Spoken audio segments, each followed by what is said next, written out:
My name is Sophia. I am 31 years old. And there was a time in my life when I was ashamed of my own husband, not because he was cruel, not because he didn't love me, but because he was a delivery driver, and I was blinded by luxury. Every morning, I walked into a world filled with gold lights and expensive perfume. I worked at a luxury fashion boutique in the center of the city. The floors shined like mirrors. Soft music floated through the air. Wealthy women walked in wearing sunglasses bigger than their faces and handbags worth thousands of dollars. They didn't check price tags. They didn't ask for discounts. They simply pointed and said, "I'll take it." And I wrapped their silk dresses in tissue paper. I placed designer heels into glossy boxes. I smiled and said, "You look beautiful." Sometimes I imagined I belonged in their world. Sometimes I forgot I didn't. But at 6 p.m. every evening, reality waited outside, on a bicycle. His name was Daniel, my husband. He wore a faded navy jacket with the delivery company's logo on the back. He carried a large insulated bag. His hands were always slightly rough from gripping the handlebars all day. And he smiled like the world had already given him everything, even though it hadn't. From the boutique window, I would see him before he saw me. He parked carefully, took off his helmet, looked toward the entrance with excitement. Like picking me up was the best moment of his day. Sometimes my coworkers noticed. "That's your husband?" one asked gently. "Yes," I said. They smiled politely. But I saw it in their eyes. Comparison.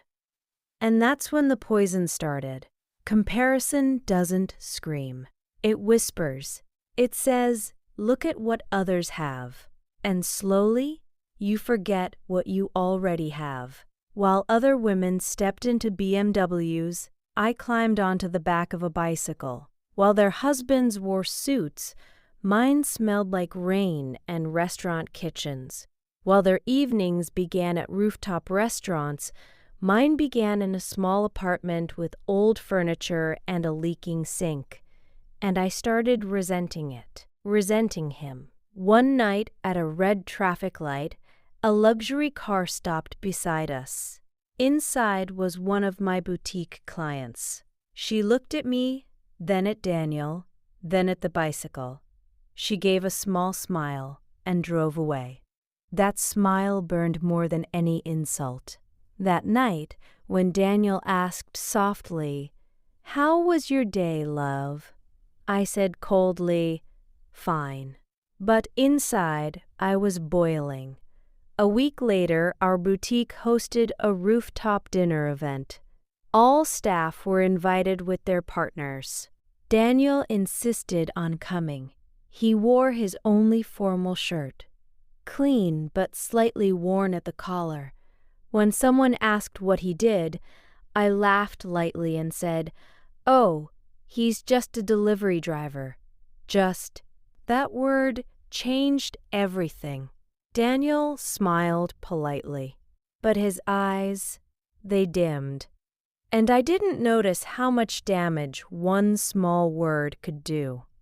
After that night, he began working longer hours.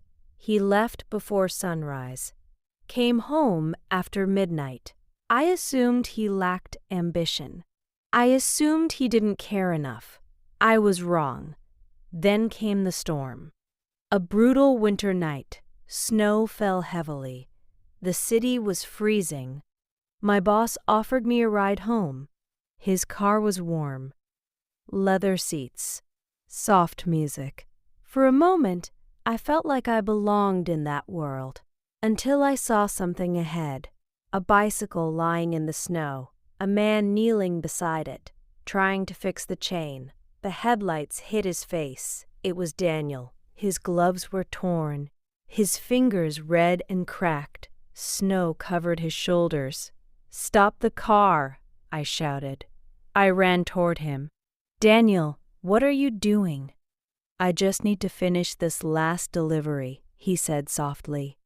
In that storm, in that freezing cold, that's when I saw the envelope in his bag, my name written on it. Inside was a rental agreement for a small fashion studio. My dream. He had been working double shifts, skipping rest, riding through snow, saving every dollar. For me, "I wanted you to be proud of me," he whispered. That sentence shattered my heart, because I hadn't been. That night he developed a high fever. He lay in bed shivering, his breathing heavy, his body exhausted. I sat beside him holding his hand, and for the first time I saw clearly. The apartment wasn't small, it was filled with sacrifice.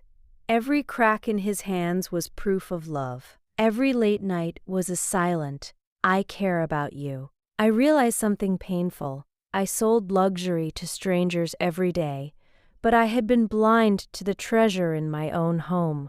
The next morning, when he opened his eyes, I held his hand tightly. "I don't want the studio," I said.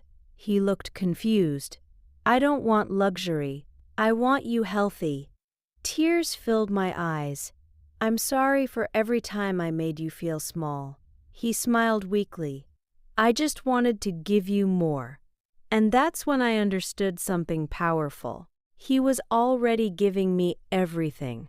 I sold my designer handbags, canceled the studio lease. Instead, I invested in him. He had always dreamed of starting his own small delivery company.